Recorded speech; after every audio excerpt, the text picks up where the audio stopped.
मंच पर उपस्थित श्रद्धेय प्राचार्य जी एवं अध्यापक शिक्षकगण विद्वान साथियों एवं प्यारे बच्चे सबको सुप्रभात।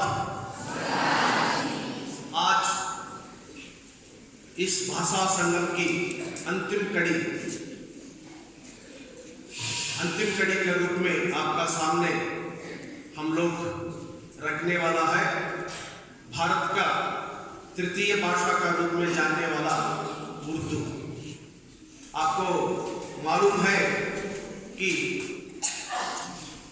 मुगल की सल्तनत जहां भारत में विदेशों से फारसी अरबी ऐसा संस्थानों से ऐसा देशों से जो भारत में आए हुए हैं उन लोगों के द्वारा भारत को परिचय करवाया गया जो भाषा है वो उर्दू है।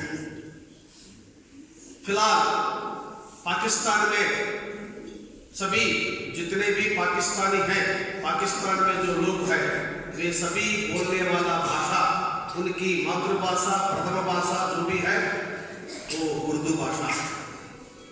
और पाकिस्तान हिंदुस्तान एक है, एक ही हुआ करते थे, तब से भारत में भी ये भाषा प्रचलित हुआ है।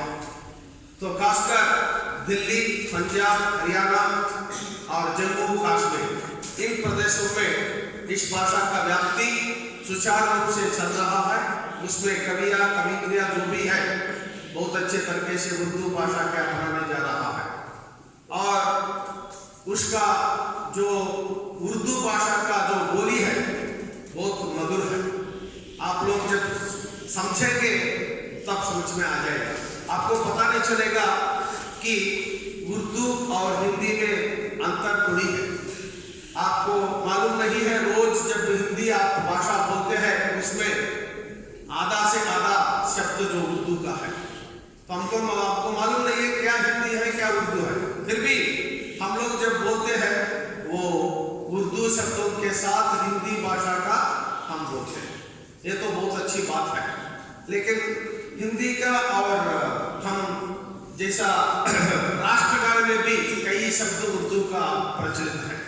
तो इस कड़ी में आज मैं हिंदी उर्दू भाषा को परिचय करवाने में मैं अपना दो छात्रों को बुला रहा हूँ। 7वीं कक्षा से अशोक कुमार और अरविंद साई को, वे आकर उर्दू में आपको परिचय करवाएंगे।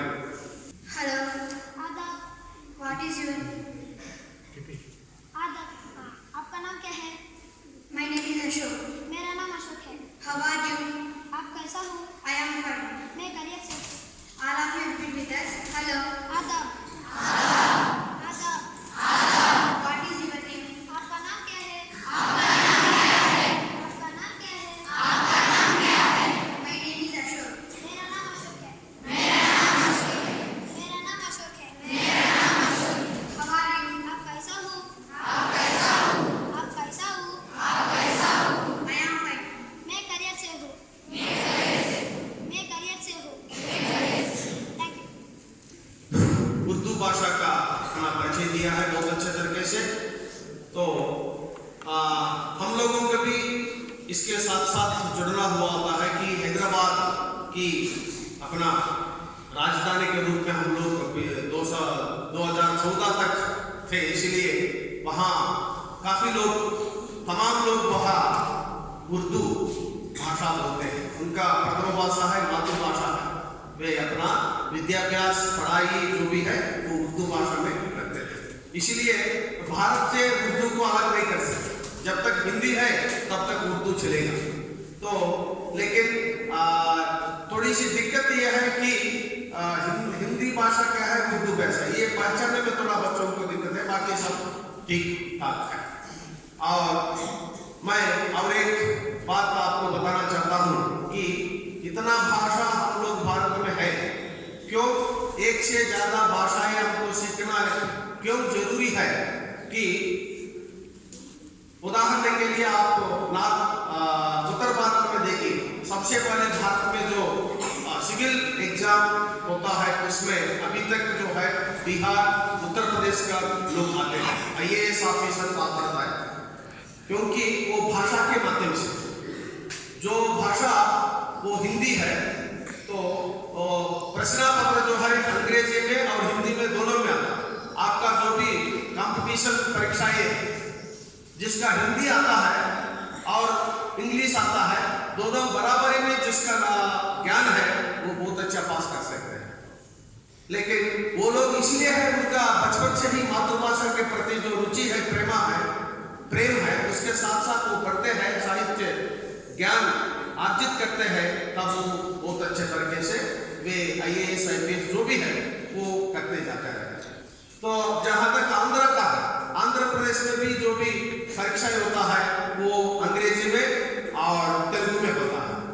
तो आप कोई अधिकारी बनने के लिए, कोई पदाधिकारी बनने के लिए एक भाषा मूल रूप से जानना चाहिए, नहीं हो तो आप बन पाएंगे।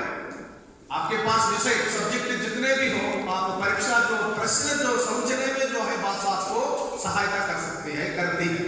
इसीलिए जो भाषा में रुचि रखते हैं, भाषा में जो अधिकार होता है, जो वो लोग जो है बहुत अच्छे तरीके से जो सर्वोन्नत स्थान प्राप्त करने में सक्षम रहते हैं। तो इसी कड़ी में मैं एक सुंदर कविता के लिए आपके सामने सम्मुख रखने के लिए मैं 7वीं कक्षा का लड़का रोहित कुमार को आमंत्रित करता हूँ। मंजिल से आगे बढ़कर मंजिल तलाश कर, मिल गए तुझकी दरिया तो समानता तलाश कर। हर शीशा टूट जाता है पत्थर की चोट से, पत्थर भी टूट जाए तो शीशा तलाश कर। सजदाए से तेरे क्या हुआ, सदियां गुजर गया, दुनिया तेरे बदल के दो वे सजदा तलाश कर। इसका अर्थ इस प्रकार है, आपको तेलुगु में मैं समझाने की कोशिश करता हूँ। मंजिल से मंजिल बढ़कर मंजिल तलाश कर। मंजिल मीन्स लक्ष्य, గమ్యం తెలుగులో।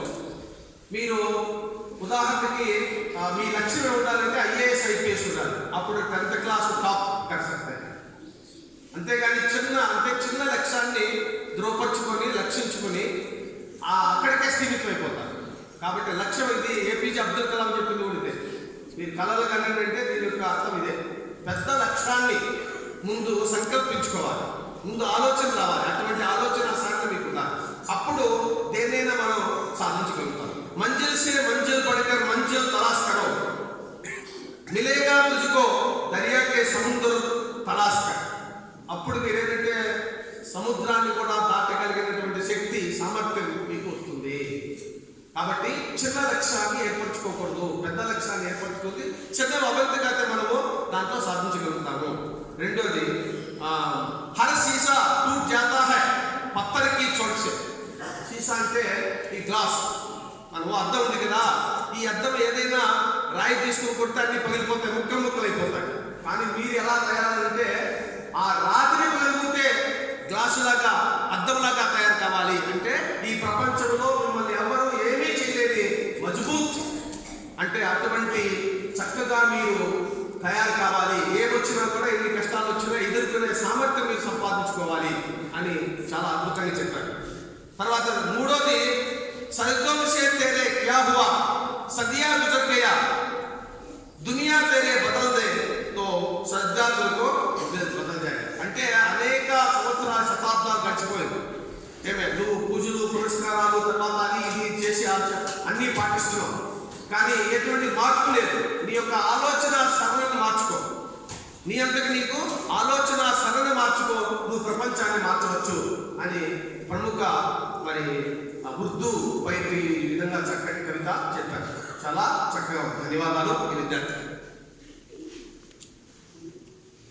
తర్వాత ఇంకా ఉర్దూలో చెప్పుకుంటూ పోతే చాలా ఒక మహాసముద్రం। కొంతమంది కళాకారులు, కొంతమంది గొప్ప వాళ్ళని ఒకరిద్దరి పేరు చెప్పేసి తర్వాత కార్యక్రమాన్ని నేను ప్రారంభిస్తాను। మీకు తెలిసిన వెంటనే హిందీ చలనచిత్రంలో దిలీప్ కుమార్ కానీ, కిషోర్ కుమార్ కానీ, సంజయ్ కుమార్ కానీ ఇటువంటి మహామహులు నిర్మించినటువంటి ఈ ప్రాంతం ఉర్దూ ప్రాంతం। ఒక్కొక్క వాళ్ళు ఉన్నటువంటి సంగీత దీంట్లో ఉంటుంది, కవితలో ఎవరంటే ప్రత్యేకత శైలి అనేది ఉంటుంది, అంటే వాళ్ళు లేచి ఒక్కొక్క శైలి వినిపిస్తుంటే మీరు మర్చిపోతారు, అది కాకపోతే దాంట్లో అర్థం కావాలి, అటువంటి గొప్ప భాష ఉర్దూ భాష।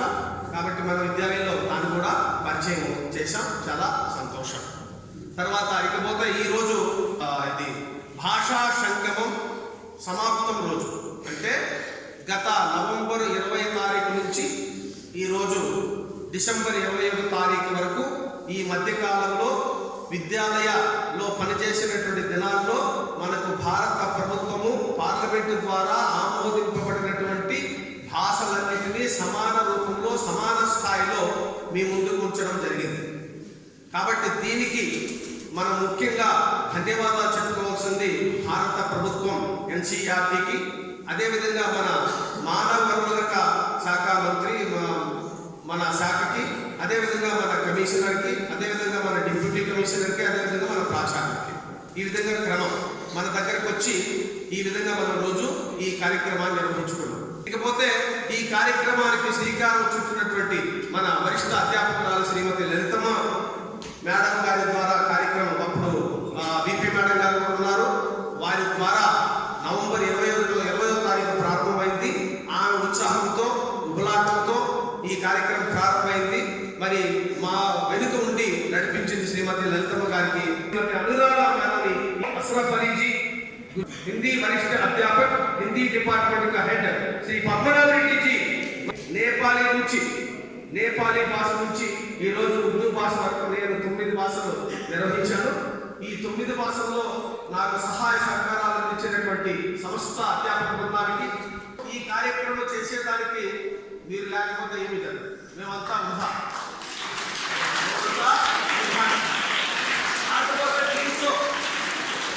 వారి పేరు నాకు తెలియదు, కానీ ముందుకొచ్చి మొదటి రోజు నుండి ఈ రోజు వరకు మేము ఎలా చెప్పామో అలా మేము ఊహించిన దానికంటే, భావించిన దానికంటే, ఆశించిన దానికంటే, అపేక్షించిన దానికంటే ఎక్కువ చేసినటువంటి మా చిన్న తర్వాత ఈ కార్యక్రమానికి వెనుకుండి మనకు సహాయ సహకారాలు అందించినటువంటి మన సంగీత అధ్యాపకులు శ్రీ సతీష్ గారు, అదేవిధంగా మాకు కావాల్సినటువంటి ఏర్పాటు చేసినటువంటి సునీల్ భయ్య, తర్వాత బృందం మైక్ బృందము, వీళ్ళంతా లేకపోతే కార్యక్రమం జరగదు.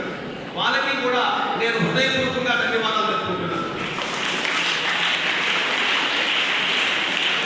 అదేవిధంగా ఇంకా మా ఉపాధ్యాయులందరూ కూడా చాలా చక్కగా సందర్భాలు బట్టి ప్రశంసలు జరిగింది. తిరుమలరెడ్డి గారు కానీ ఇంకా మిగిలిన వాళ్ళు కూడా ఈ కార్యక్రమాన్ని అర్థం చేసుకుని ఇటువంటి కార్యక్రమాన్ని ప్రపంచవ్యాప్తంగా చూసి ప్రజలు మా తర్వాత ఉపాధ్యాయులు తెలిసిన వాళ్ళంతా కూడా ఆనందిస్తున్నారంటే దానికి ఏకైకైన వ్యక్తి శ్రీ జిలాల్ బాసా వారికి నేను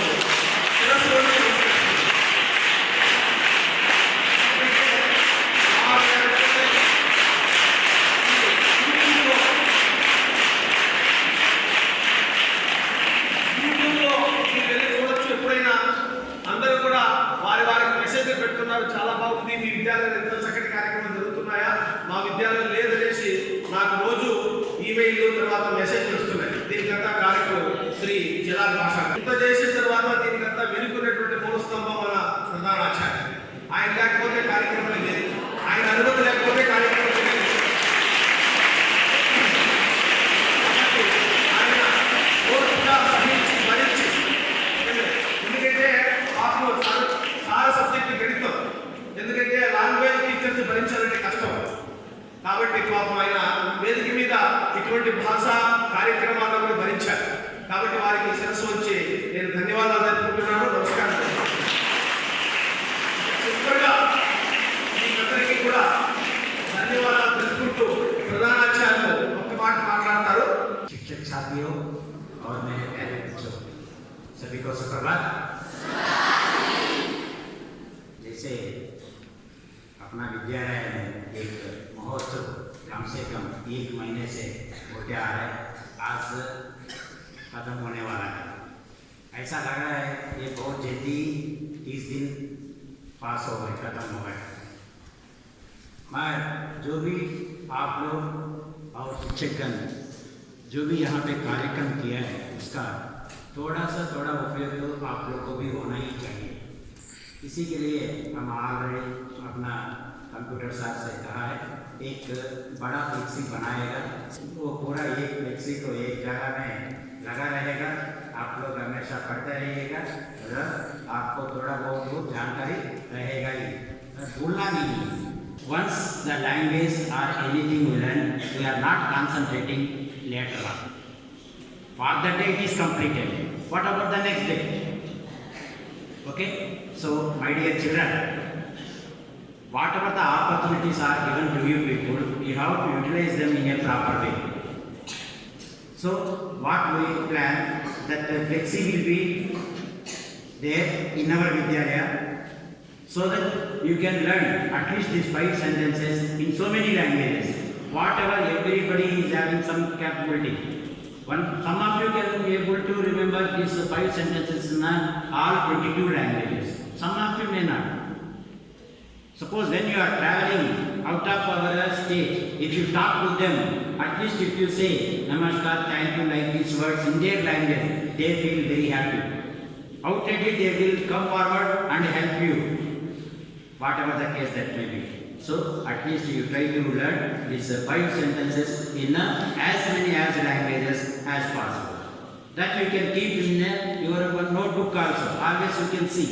And sometimes you talk each other, so that you can take this language as an opportunity to learn so many languages. That is really, as Sir said, myself I am very happy, and myself I want to express my deepest thanks to Department of all language department, in particular Sri Sudhakar sir and Ralithamma madam and Padmanabha Reddy. So once again, my congratulations to all the children, because you have participated very enthusiastically in this program and you made this program as a grand success. Okay, thank you. धन्यवाद श्रीमान जी, आपको बहुत अच्छे तरीके से हमारे बच्चों को प्रोत्साहन किया है. तो హిందీ భాషలో నేర్చుకున్న తర్వాత విన్న తర్వాత మనం చెప్పకుండా ఉండలేము. We are Indians. We are Indians. हम भारतवासी हैं. हम మనమంతా అనే భావాన్ని వ్యక్తపరిచే విధంగా ఒక దేశభక్తి గీతాన్ని మేము ముందు చూస్తున్నాను. భారతదేశం మన జన్మ ప్రదేశం, భారత ఖండం ఒక అమృత భాండం, నిర్మల సురగంగా జల సంగమ క్షేత్రం, రంగుల హరివిల్లుల వెలిసిన ప్రదేశం. భారతదేశం మన జన్మ ప్రదేశం, భారత ఖండం ఒక అమృత భాండం, ఉత్తరాన నెలకొన్నది హిమగిరి శిఖరం, దక్షిణాన నెలకొన్నది హిందూ సాగరం. భారతదేశం మన జన్మ ప్రదేశం, భారత ఖండం ఒక అమృత భాండం, తూర్పు దిశ పంగి పొరల బంధలకాలం, పక్షమాన పరవేష్టిత సింధు సాగరం. భారతదేశం మన జన్మ ప్రదేశం, భారత ఖండం ఒక అమృత భాండం, నిర్మల సురగంగా జల సంగమ క్షేత్రం, రంగులు హరివిల్లులు విలసిల్లిన ప్రదేశం. ఒకే జాతి సంస్కృతి ఒకటున్న ప్రదేశం, ఒకే జాతి సంస్కృతి ఒకటున్న ప్రదేశం, పుణ్యధీర ఉన్నటువంటి ఆలయ శిఖరం. భారతదేశం మన జన్మ ప్రదేశం, కోకిలమ్మ పాడగలదు జాతీయ గీతం, కొండ కోన వాడు సంస్కృతి గీతం, చేయి చేయి కలిపితే సమర సంగీతం, గుండె గుండె కబుతోనే ప్రగతుల తీరం. భారతదేశం మన జన్మ ప్రదేశం, భారతదేశం మన జన్మ ప్రదేశం, భారత ఖండం ఒక అమృత భాండం. ధన్యవాదాలు. మరొకసారి అందరికీ కూడా ఈ కార్యక్రమంలో సహకరించినటువంటి, ప్రత్యక్షంగా పరోక్షంగా సహకరించినటువంటి అందరికీ కూడా శిరస్సు వంచి నమస్కరించు మీ తరపు నుండి ధన్యవాదాలు తెలుపుతూ మరి సెలవు తీసుకుంటాను. ఇట్లు మీ గొప్ప సుధాకర్ తెలుగు అధ్యాపకులు ఏపాక్షి.